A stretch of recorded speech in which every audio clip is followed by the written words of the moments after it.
মুনাফিকগুলো আমার বিরুদ্ধে লড়াই করে পাচ্ছে না, এইসব মুনাফিক বক্তাদের ওয়াজ কেটে কেটে আমার সাথে সেটিং করতে হবে। দেখো আব্বাস সিদ্দিকী কি বলেছে আর এই মুনাফিক বক্তা কি বলেছে।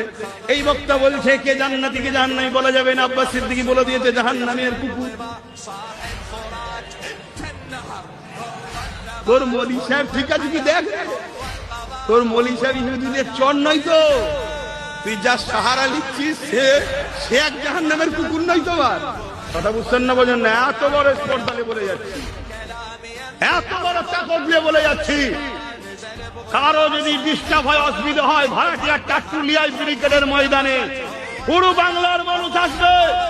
আব্বাস সিদ্দিকীর বলা যদি ভুল হয়, আব্বাস সিদ্দিকী শরিয়ত বিরোধী হাদিস বিরোধী কথা বলে থাকে, ওইখানে যা শাস্তি দিবি মৃত্যুদণ্ড থেকে শুরু করে সবটা মেনে নিতে রাজি।